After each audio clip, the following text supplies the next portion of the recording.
anything would happen in the news, and I'd write to him like he was personally responsible for it, right? And I'd be like, why are you covering it like this? And why are you? He's the editor of ET Prime, right? He has no control over what's happening, but I held him liable. And I said, okay, but why are we doing it this way, and why are we doing it that way?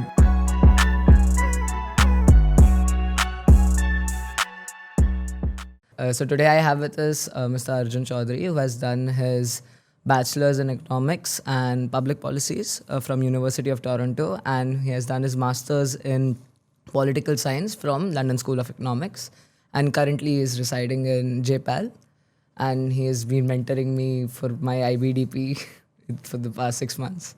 So how are you? Good. Happy to be back. You said you listed out a couple of nice degrees, but those nice degrees come with very cold winters. So happy to be back where I started back in Bombay with, warm, and I mean the air pollution's bad, but short of that, happy to be back. यहाँ पे ठंडी नहीं होती. यहाँ पे ठंडी नहीं होती. It was 25 degrees yesterday. I was back in my hoodie. Felt like now I'm back to Bombay, back to Mumbai, back to being that guy. Yeah. Okay, so from the beginning, I wanted to understand that what enticed you in choosing economics and public policies, and was it the same when you started? Because normally when you add these subjects in a combination, you are thinking of policy making and evaluation. Right. So what was your thought process behind it, and were you always wanting to get into this line, or was there something before that in your mind? So, I think the story starts with in grade 9 for me. And as so many people of my generation, it starts with Suits. And we started off, I started off watching that show when I was 14 odd years old. And I was like, wow, this is great. This is very cool. Harvey or Mike? Harvey. Mike, I'm not that kind of prodigy, Like, I know I have to be a little swan-like. But I watched that thing and I was very enticed by it, and I liked the lifestyle and whatnot, and for very materialistic, crazy reasons, not significant or like sustainable reasons, but that's where I began. And so I thought about law for a while, and then I said, okay, law requires a certain kind of rigor and work ethic, and anybody who knows me knows that rigor is not one of my defining characteristics. So I thought of investment banking, which I don't know why I thought that was less rigor, but with the hours that it requires. But I thought of that. One of the things that sort of drove me towards investment banking as well as a career was obviously your dad.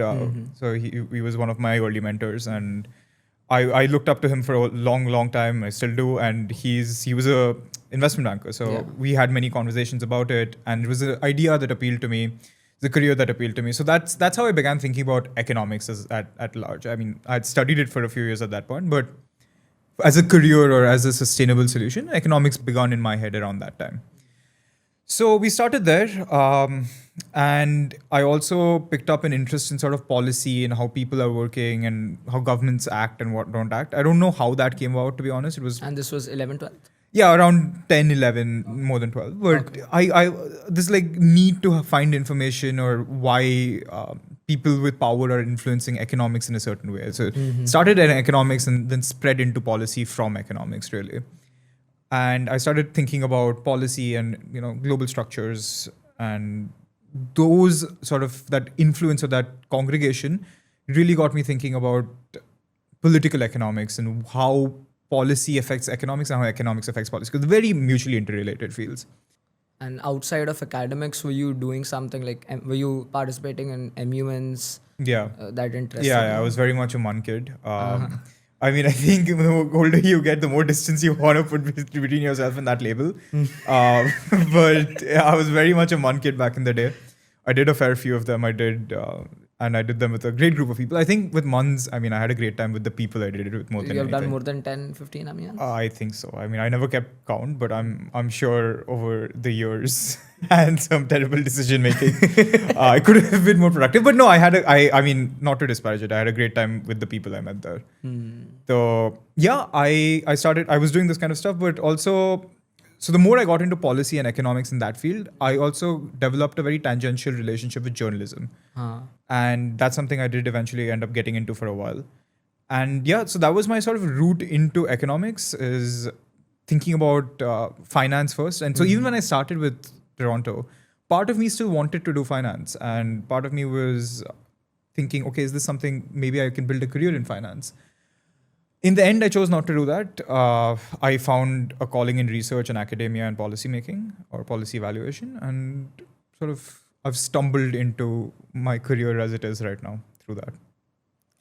Okay, and so you have taken you have taken an unusual decision when you were in 11th and 12th. You had taken 4 HL subjects in an IBDP and 2 SLs. For those of you who do not know what I'm talking about, we have 6 subjects in IBDP, out of which we have to take 3 higher level and 3 standard level, which is the ideal scenario normally any IBDP student would have. But Arjun chose to take 4 HLs in physics, chemistry, maths, and economics. Yeah. So chose is a strong word there. It implies agency. I did not have a choice. Oh. So, my dad, as many Indian dads, was very adamant that I study engineering.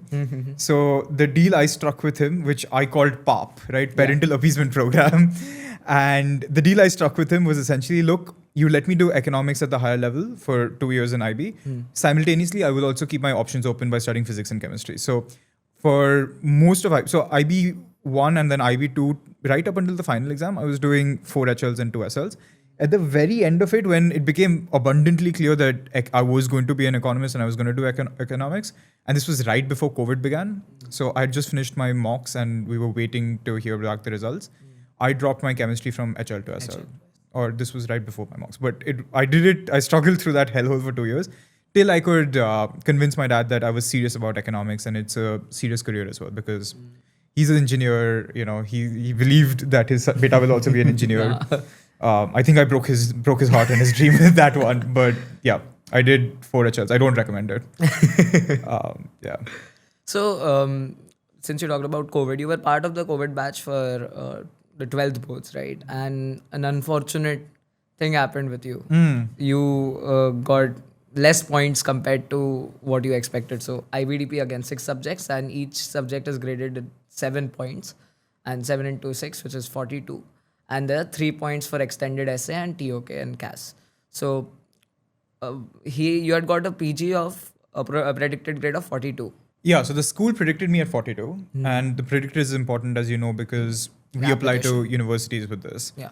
I was dead set that I wanted to go to the UK. So even back then, I wanted to go to the LSE really badly. It was a dream of mine for many, many years. Since I knew I wanted to be in economics law, this area, I wanted to go to the LSE, which I think is not an uncommon. Yeah, it's great, but it's also not an uncommon idea in students in this area.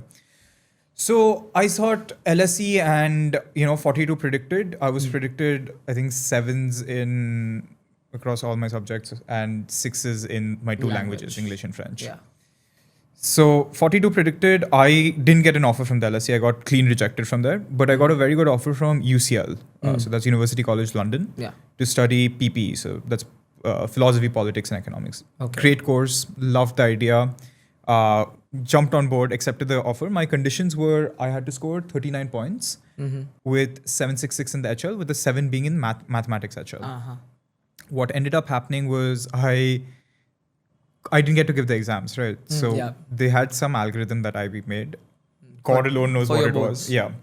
To calculate our final IBDP score. Don't know what that algorithm was. Till date, have not found out. We believed it was a random number generator. And so a lot of people ended up with much lower marks than they were expecting. And so the same was the case for me. So I ended up, school had predicted me 42. My UCL condition was 39. I got 39. I got 766 in the HL, but my 7 came in physics HL, not math. And so I lost my offer from UCL. So they revoked it. And what I was left with was this really big period of uncertainty. Because in my head, for many, many years at that point, I had imagined myself studying economics and politics in London. Now, that was LSE initially, but then I was able to move that dream into UCL pretty smoothly. Because, again, great university, fantastic faculty. And it's something that I really, really wanted to do. And, it's also the home. I think London is a great hub for journalism, The Economist, Guardian, BBC, great sort of media establishments come out of London. So This is an area I wanted to be in and location I wanted to be in. There were financial practicalities with studying in the UK versus the US. And all of that got shattered, right? So UCL conditional offer, didn't meet the condition. They revoked the offer. Very difficult time. I felt very lost. I felt very confused. I didn't know what was going on. What was I to do? And so there was a time where I ended up enrolled in 3 different universities simultaneously. Please don't sue me. Please don't Sue me, any of the universities if you're watching. But so I was enrolled into Warwick, Toronto, and Ashoka. Yeah. Had email IDs, right? So there was 1 week there where I had an Ashoka email ID, I had a Warwick email ID, and a Toronto email ID. It was really funny, but I was just so confused. I didn't know where I was going to go, what I wanted to do, what I wanted out of my career or my academic career or my life at that point. So I went into this very deep depressive spiral. And honestly, I just chose Toronto pretty much at random. One evening I was sitting by myself. I'd had a discussion with my parents. I was just not able to come to a conclusion. I think we were maybe 6-7 weeks out from university properly beginning. Yeah. And I said, all right, I guess I'll just go to Toronto. And so I ended up going. I don't regret it. It worked out well in the end. So in Toronto also you had a small sense of time where you were not No, able fully. to focus. Yeah. Because there's an overlap here, right? Because it's not like the depressive spiral was caused as a result of being forced to, this confusion of not knowing. That was part of it, not knowing where I was going to go. But the bigger trigger was, hey, look, there's all of this that's happening, and I don't know. I had this idea, and I visualized this life of mine in London very, very intensely. Yeah. So there's this almost reality that suddenly isn't real anymore for me. Like a bad breakup, honestly. And so I was confounded. I was confused. I didn't know what was going on. And just because I picked Toronto doesn't mean the depressive spiral went away, right? It stayed with me. So my first term in Toronto, there was, I took, a normal course load and whatnot. And I really messed up. I mean, I came out of it with a 2.0 GPA into my first term. I was going to come to that. Yeah. So how did you, tackle that and just came back in the zone to again fix your CGPA? And so, I mean, I think a good way to think about it is not by thinking about the CGPA, right? People, we tend to focus on the CGPA quite a bit. We tend to think about, if we don't get, 3.9 out of 4 or 3.75 out of 4, it's not like our lives are over. A good way for me, at least, was not to think about it in that broader perspective. So when I finished my first term in U of T, I ended up with a 2.0. And I also had to late withdraw from one of my courses. So essentially that leaves a mark on your report. Which like was, your I think, transcript. something that you really wanted to get into, right? Yeah, so that was math. It was math with proofs. So that was that I had to late withdraw from because I had not been able to do any of the assignments. I was 50 points in the hole. It was bad. So there was no recovery from that. So that left a permanent record on my transcript. And for me though, the recovery was more about, okay, what's happened is happened. Yeah. I can't control that anymore. Like the 2.0 I can't control anymore. It's done. Yeah. What I can control is, look, today's Monday. I have a class at whatever it was. I was taking night classes because I was in India, universities halfway around the world. So I was working at night. So I have a class at 11 p.m. All I can control is that at 11 p.m. I'm in the right mental space. I'm in the right zone. And I'm feeling good enough to take that. The class. So that is, again, everything comes together. This depressive spiral was ended largely as a result of me having some deep conversations with myself, with some other people, with the people who surround me, and some well-wishers, as well as some serious mental health consideration. Right, you have to give yourself that time. You have to give yourself the space. You can't beat yourself up. So those are very, very important things. At least they were to me. So that pulled me out of the spiral, and then only once you're out of the spiral, once I was out of the spiral, could I feel that I was able to rebuild again. So I think the key there, for me at least, the key learning was, look, it's never too late. Because I was almost kicked out, right? I was almost on academic probation in Toronto. 1.9 or 1.8 was academic probation. I was almost there. And then I finished with, I think, 3.46, 47, somewhere there. Good enough for LSE. And So you did finally end up in LSE. Yeah, I did eventually wind up there. It was just the path was much longer, which I suspect says something about the existence of fate or God or the universe or manifestation, or however you want to phrase it. So LSE has been a prestigious college from the very start. It has produced like 21 Nobel Prize winners, 55, more than 55 head of states and governments, including famous names like John F. Kennedy and Alexander Stubbs, who is right now the president of Finland, even the president of Singapore, whose name I'm not going to pronounce because it's too difficult. Sure. How did you feel when you finally did end up in LSE? What was the experience there?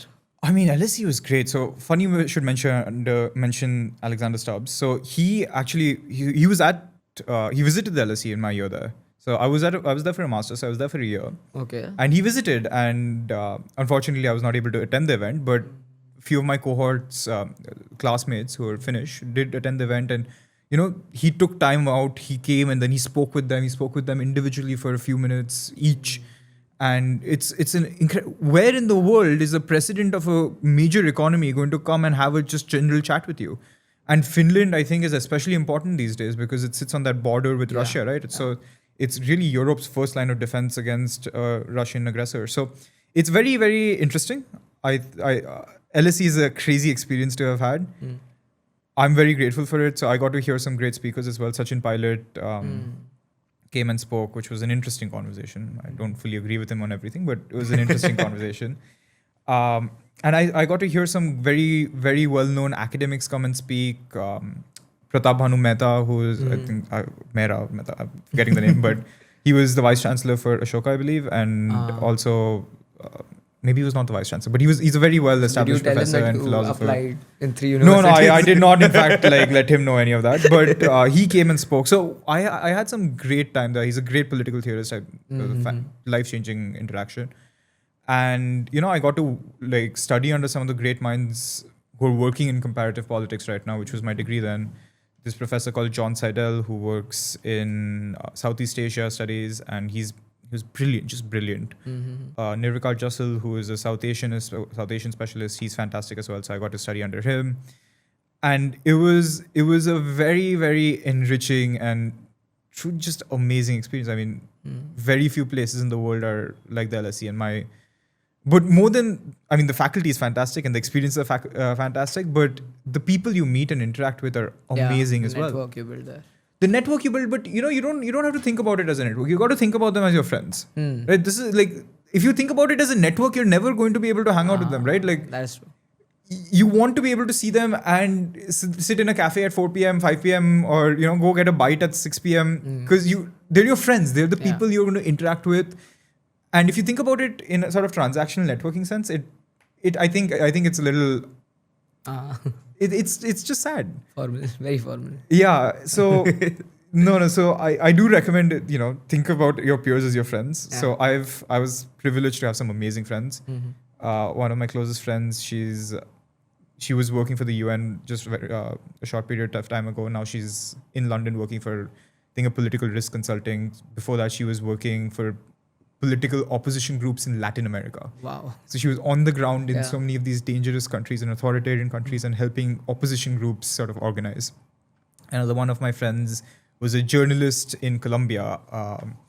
A friend of mine right now, he works for the European Commission in their labor division. So amazing people, amazing people, incredible people to hang out with, and their professional achievements and academic achievements are all very secondary. They're just amazing people to talk to, and that I think was what I learned from the LSE. Because we'd be sitting outside a pub and we'd be having a conversation, and then suddenly somebody comes across, and so you're talking about currency, right? Currency depreciations and electoral violence or something like that, right? And you start with me and this European are talking, and we're talking about India and Italy, for example. And then, at some point, we're like, okay, how different is it in Latin America? What you do is, 2 tables away from you on the pub is this guy who's a Latin American specialist. Yeah. So you go there and you start talking to him, and you're like, hey, listen, this is what we're talking about. What do you think? And he starts talking to you. Yeah. And so it's this amazing atmosphere where you get to learn so much. And I have nothing but love and respect for both Toronto as well as the LSE. I learned so much. Okay, so moving forward after your LSE and after University of Toronto, you told me something that was really interesting. Mm-hmm. You experimented with your career a lot, Yeah. right? So जहाँ हाथ मिला उधर डाल Yeah, fully. तो गौर फरमाइए. So my career, I mean, at this point, I'm 23 today. And I've been working, I think, pretty much since I was 16. My first job was with your father. My first job was with Vivek sir. And he put me to a task essentially doing analysis or creating a syllabus and curriculum for IB. And that was a very interesting time. It was my first job. It was the first time anyone had paid me to do anything. And I was just very grateful for that. Learned a little bit about how companies actually work. What you're expected to show up at 9 a.m. So you better show up at 9 a.m. And that was a great experience. It was a fun experience for my first job. It happened after my 10th board, so I had some time to kill. Then my second job. So my second job, I was in journalism. I was, I think, 16 years old, and I started off as an intern at the Economic Times for this vertical that they had at the time called ET Prime. I think it still exists in a different form. Yeah. So I started off working there for a while. Tell the whole story. How did you get the job? Really interesting story. It's a bit of a crazy one, I will admit. So I was introduced over email to the editor of ET Prime. Yeah. At that time, this gentleman called Shishir Prasad. Okay. And he was kind enough to have a conversation with me at the time. But, being this brash, abrasive, eternally procrastinating, short-sighted 15-year-old, 16-year-old, I said, to hell with this man. Who's going to now email all of this? I ignored him. I was introduced to him and then I ignored him. So I ignored him, and 2 months later I said, nahi yaar, ye nahi karna chahiye tha. I was 15 at the time. And so I reached out to him. And obviously he didn't respond right away because I ignored him. Yeah, why am I going to engage with you now? So, but then I think I bothered him and essentially badgered him for a year after that, right?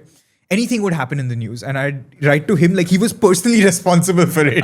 And I'd be like, why are you covering it like this? And he's the editor of ET Prime, right? He has no control over what's happening, but I held him liable.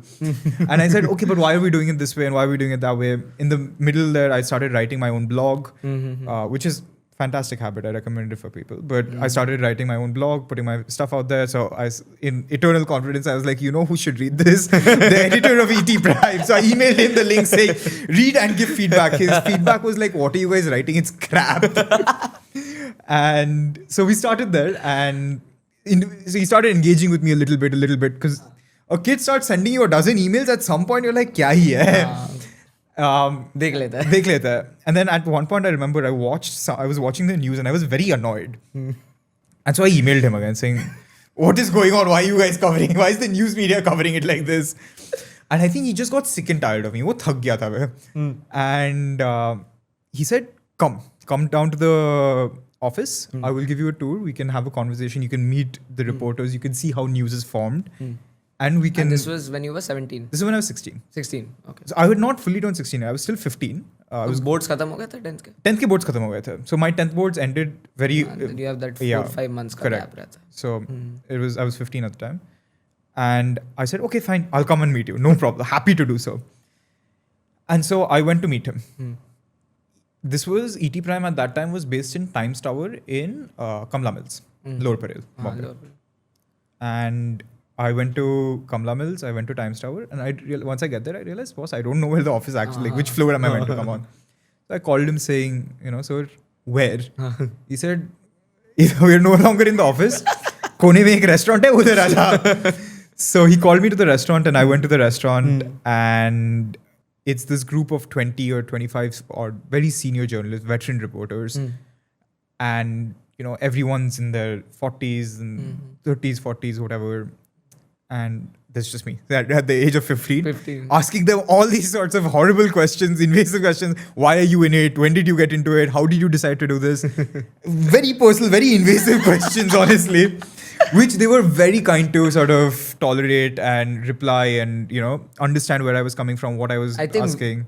Me at that age, we do get that benefit.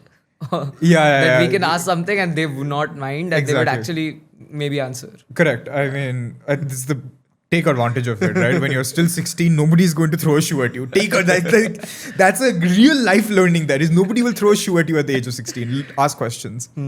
So I asked a lot of questions, and then at the end of it, I asked, "Can I come work for you?" He said, "Aja," and so I started interning at ET Prime. At 15. So it was right around my birthday. So I started when I was 16. Yeah, at 16 I started. So this was after this Field Labs internship. Yeah. And it was great because I got paid again. And, Shishir sir, to his credit, he insisted. So he called me one day and asked, I remember very distinctly, I was coming back from tennis. I was in the rickshaw and he called me and asked, "How much will you take?" I said, "Sir, मैं free में काम कर लेगा. बस काम दो, please. I want to be part of this." And he said, "Never work for free. Don't ever say that again in your life. Charge for what you're worth." He said, "I will pay you 10,000 rupees." I said, "Done." 10,000 rupees for the month. I said, "On board." So I went and started working for him. So what was your work there? I was working largely research, deep background. The idea when I started off was for me to get a few bylines, but didn't end up happening for a variety of reasons. But I worked a fair few stories in deep research. I attended, very nice press conferences. The first press conference I ever attended, I remember, was in St. Regis. And how long was this internship? So this lasted a month and a half, 2 months, because after that I was traveling and then school was starting. Interesting. And any of your work actually did show up in any of the ETM Prime? I think so. Prime. I think some of the research work that I'd done in the background did end up getting published, but obviously you don't get a byline for that. So, and it was more a learning experience than a publishing experience. So I will say that. Definitely. But I had a great time. I would go to office every day. And, it's all these veteran reporters. Every now and then they are going for their interviews, so they're dragging me along. And I went to this. So my first press conference was in St. Regis, as I was saying. And I was so dazzled, right? It was some investment firm. They were announcing something, no idea what was going on. I went there saying, "Wow, I'm now a member of the press. I have walked in, I have sat, I've been briefed, I have asked no questions, I have gone straight to lunch." And they had this very nice spread, and I went to sound myself and said, "Top class." Came back to the office. They said, "Kya hua?" I said, "Khana acha tha." So yeah, this was it was a great experience. It was a great second experience really, but my first experience into this sort of world of policy and economics and analysis work really. So that's where my career began and started to take shape. And then after University of Toronto, you messaged your professor, Mr. Randall Hansen, I believe. Yeah. What was that about? So this is during U of T. It was my second year. And so this is a professor called Randall Hansen who taught one of the courses that I was taking in the first term of the second year. And I found him utterly fascinating. He's a very well-known migration specialist. He's one of the big names, I think, in migration studies and global migration pattern movements. So he holds the migration chair in the Canada Research Chair for migration studies. So I think he's a very well-known name and a very well-established academic. Also a very interesting guy. So I took a course with him for the first time, and I was very intrigued by what he was saying and what he was doing and how he was making us think. And so I started hanging out for him and waiting for him to leave class, and I would ambush him and have a conversation. And then I realized that he was getting a little annoyed by my antics. Talk about the bike conversation. Yes, of course. So he was getting a little annoyed with my antics, right? I was like, why is this kid just ambushing me and then talking about policy and academia and politics? So I said, and because obviously a lot of other students are doing the same thing. Yeah. I said, I will take a mildly different approach to all of this. He used to ride his bike, like his cycle, which is huge in Toronto. He used to ride his cycle from his office to the building where class was being held. So he rode his cycle in, and I was walking out with him one day. And I said, to hell with policy and politics for a second. I started talking to him about bikes. I started talking to him about cycles. I was like, okay, I'm thinking of buying one in Toronto.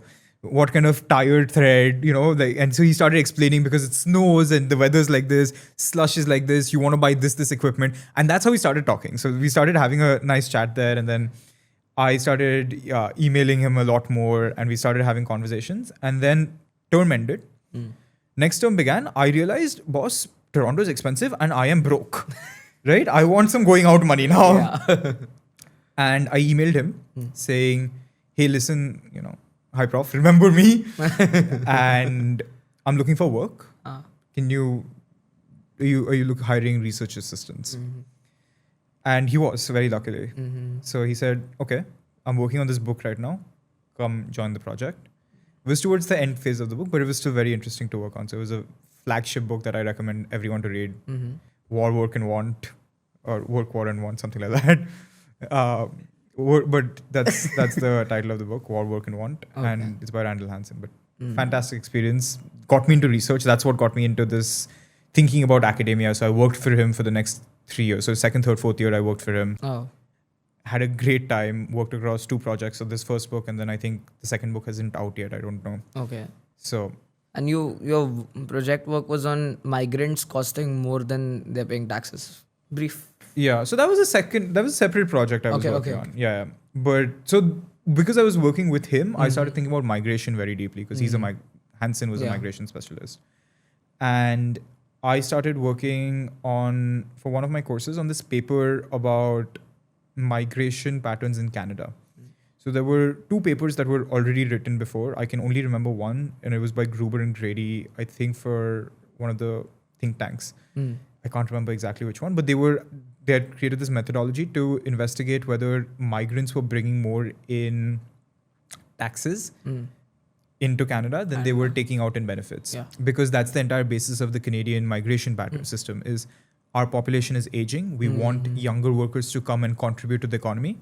And if they're unable to do so, then what is the point, right? If they're not able to contribute to the economy, they're not able to contribute to more importantly, to the exchequer. Because an aging population means that you have increasing pressures on government services, healthcare, social securities, credit lines. So an aging population requires younger workers to enter or productivity to rise. So that's an economic argument. But Canada has opted for this huge migration inflow, saying that these young, talented, skilled workers will come in and offset our aging population by contributing more in taxes. Now that logic only works if they actually do end up contributing more in taxes than they take out in welfare systems. And we were doing this. So there were 2 papers written on this already, and we were writing a third one, me and this group of other students. And what we found in our methodology, which was very disheartening as a migrant, I must say, is we found that, they were in fact taking more in benefits than they were contributing in taxes. So that was a very interesting finding. And the reasoning, the causal relationship, a little bit of evaluation and exploration we did was, we think it was because Canadian migrants are not being integrated into the system well enough. So if you're a licensed practicing doctor from a third world country, for example, and then you go to Canada, there's quite a big step, at least there was at the time, to start practicing as a medic in Canada. So then you have to clear licensing exams and whatnot and pass a couple of hurdles. And that mismatch, so you find a lot of doctors who are suddenly driving Ubers. So you're taking in these skilled workers and then not harnessing their skills fully. So it's not as simple as that. It's multifaceted. You break it down across experience and skill and education, and you run a few regressions as we did. But we found as a whole that Canada was not doing a great job integrating its newer migrants. So the newer you are, the less successful you are likely to be in Canada, is what broadly we found. But that was that paper. It was a good paper, I thought. I won an award for it. That was not bad. Wow. There's a nice bit of cash as well. Thank you, U of T Economics. But yeah.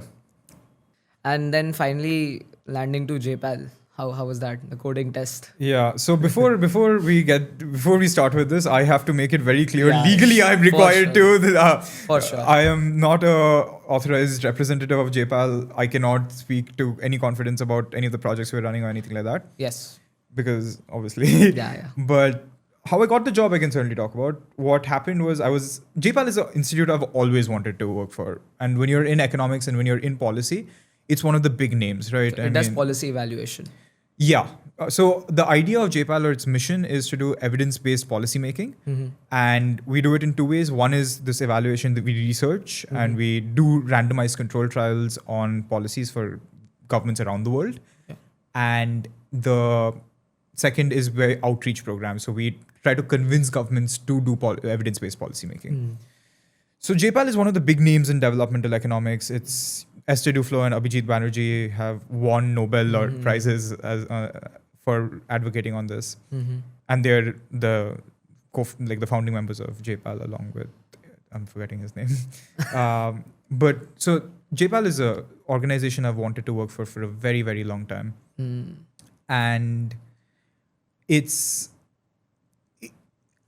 so after I finished Toronto, there was a period of time where I considered going to work instead of doing my master's, and one of the places I applied to was JPAL.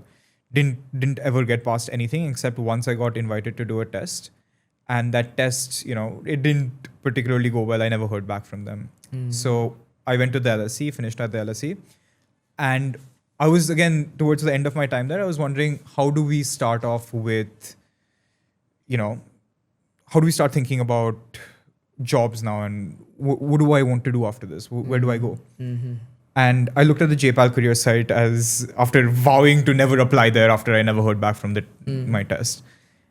I looked at the career site and I saw this project by this LSE professor. I think her name is Oriana Banderas. I might be mispronouncing it, but she's a very well-known professor. And she she teaches and works at LSE Economics. So I reached out to her saying, hey, listen, I really want to work for you. And there is no apply button for whatever reason in the careers page. Can we have a conversation? So one of the PhD students on the project, he reached out to me and he said, hey, listen, we would like to have a conversation with you. Had 3 rounds of interviews. And after 3 rounds of interviews, I got rejected from that job. I was so sure I was going to get it, and I got rejected from it. And I got rejected, and I got an email saying, you were one of our top 2 contenders, but the other guy got it. The other guy what? And I was heartbroken. And I was like, LSE connection. I thought I had this in the bag. Did not. But they very kindly referred me because I think maybe they thought it was a good fit, just didn't work out in that particular job. They kindly referred me onto some other projects and I got picked up. I ended up working on one. I end up working on one of the projects I'm working on right now. So life has worked for you in a different path, but experimentation. Yeah, I mean, I've loved experimenting and doing this, and I recommend it. But again, I'm the guy who's gotten the job just by asking, right? Like, this is not standard practice. It is no. I don't claim. I have had immense amounts of luck. I have been one of the luckiest people on the planet because, like, I know I'm not one of the hardest working or one of the smartest. I must be one of the luckiest people on the planet. So it doesn't hurt to ask, but if you don't hear back from asking, don't be disheartened, right? It's just luck. It's just my luck on that day. Okay, quick 2 questions now. Number 1 is talking about the Indian rupee depreciation, something we want to get into the economics part of. Even though India's GDP is growing by 6 to 7%, 6.5% in 25 to 26, still the currency is depreciating compared to the dollar. And by the way, yesterday it hit its bottom low of 91.87 rupees for $1, which is exceptionally low right now. So why is this happening? Do you have any speculations on why this is happening? I mean, I'm not a trade economist by any means, but I think the answer is pretty simple. Is we're exporting now. We're exporting more and more, but we're importing so much, and we need imports. Like, let's not screw around with it. We do need imports. Yeah. So we're just importing at a higher rate than we're exporting. So either we got to start importing less, which I don't think makes sense. Like, that decreases quality of life. That reduces, your choice as a consumer. So I don't think putting up trade barriers is the solution. But we need to get better with our exporting efforts. And, Make in India was a step in the right direction with that. But as with most things, with every government of India, without alluding to a political affiliation, pretty much every government of India program, we start off with a lot of gusto and then we don't see it through in the way that we should. Of course, a lot of that comes down to the political economy of India. So because we're a federal system, the state governments have to support the union government in a cohesive manner. And the politicking in India, I think, is bad enough that we don't do it and both the center as well as the state is to blame for that. So the point being that as a political unit, we have to stop picking as many fights as we do with each other. Yeah. Politicians need to get their acts together, I would think. This is not, again, JPAL talk. This is me, my personal opinion. But yeah, I think we need to be more cohesive as as a political and economic unit if we want to get our foreign trade, like our balance of payments back into some respectable domain. And lastly, you also told me that you wanted to really talk about this. Why is economics as a subject, if someone selects, what is the advantage of taking economics as a subject? I mean, look, I recommend it. So, I started off wanting to get into finance, but studying finance is not something that ever occurred to me. Now, I have never studied finance, so I don't know everything about it. But I have studied economics, and I have a lot of friends who now work in finance after having studied economics. So that's obviously an option, right? You study economics and the pathway to finance exists because you pick up a lot of the quant skills that finance companies really require, whether that's PE, VC, IBs, whatever.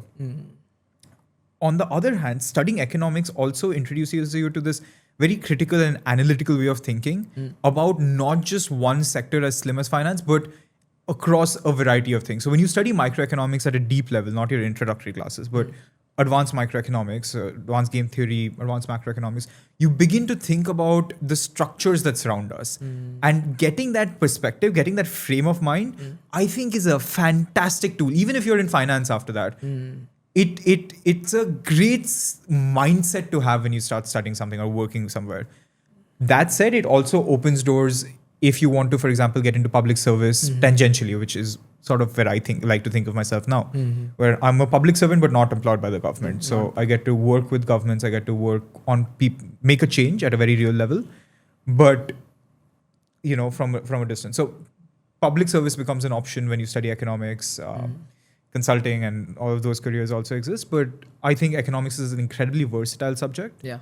And it gives you the framework and the basics and the foundation, more importantly, to really explore whatever you want once you've studied it. So I recommend economics. I have chosen economics. Yeah, I see it through. I have nothing but endless love for the subject, despite the fact that I'm so bad at the math part of it. Oh my God. So that's it. Had fun this conversation. I hope you guys learned a lot. Choose economics. Choose economics. And before that, like and subscribe. That is more important. I'm really sorry. I read it. Yeah. That's it. Thank you so much for watching. And एक और question पूछना था. क्या आपको भूतों से डर लगता है क्या? बहुत डर लगता है यार. I believe the house is haunted. Chalo. Thanks for having me. Thank you so much.